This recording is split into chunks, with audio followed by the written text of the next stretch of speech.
Imaginez qu'une grosse noix de coco tombe d'un cocotier sur votre tête. Malgré la valeur nutritive de cette noix de coco, elle ne vous serait d'aucun profit, à moins d'être ingérée dans votre corps en passant par la voie naturelle que Dieu a créée spécialement dans ce but. Puis, comme tout autre aliment, elle serait digérée et ses éléments constitutifs répartis également dans tout votre corps, lui apportant la subsistance dont il a besoin. Dieu a aussi prévu que l'Église, le corps du Christ, reçoive la subsistance dont elle a besoin. Il a désigné un seul endroit, sa maison du trésor, dans laquelle doivent être apportées les ressources destinées à la subsistance de l'œuvre missionnaire. C'est à partir de cet endroit que celles-ci sont équitablement réparties dans tout le corps du Christ, nourrissant tous ses projets et initiatives missionnaires, localement, régionalement et internationalement. Dieu instruisit les Israélites à ne pas agir indépendamment, chacun faisant ce qui lui semble bon, mais d'apporter toutes ses ressources à l'endroit que l'Éternel, votre Dieu, choisira, c'est-à-dire le temple et la maison du trésor, situés à Jérusalem. Dieu ajouta, c'est là que vous présenterez vos holocaustes, vos sacrifices, vos dîmes. Le peuple de Dieu a toujours beaucoup perdu chaque fois qu'il n'a pas suivi ce plan. C'est par motivation égoïste, par exemple, que Jéroboam, le premier roi du royaume du Nord, Israël, poussa ses sujets à apporter leurs dîmes et leurs offrandes à Béthel au lieu de Jérusalem, comme Dieu l'avait ordonné. Cela fait assez longtemps que vous montez à Jérusalem, leur dit-il. En d'autres termes, soyez plus souples. Simplifiez-vous la vie. Donnez localement.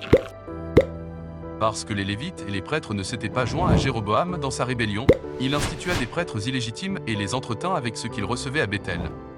Les Lévites n'eurent pas d'autre option que d'abandonner leurs biens et de venir en Juda et à Jérusalem.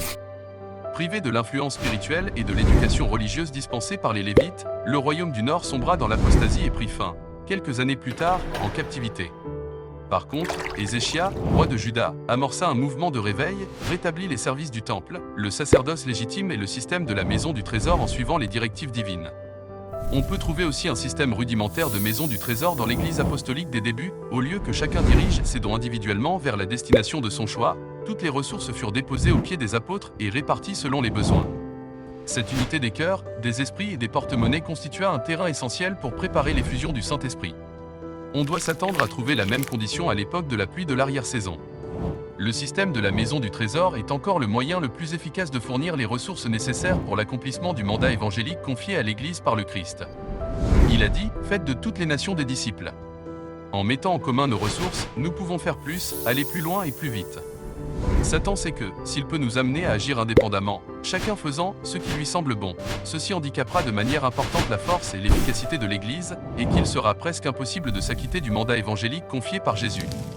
Le Saint-Esprit nous invite à nous humilier et à adopter son plan de la maison du trésor, en renonçant à l'égoïsme, à l'arrogance, au soupçon, au désir de suprématie, à la vanité et à l'orgueil. C'est en promouvant la confiance mutuelle en faveur d'un monde qui se meurt que nous nous mettons à la dernière place et Dieu à la première.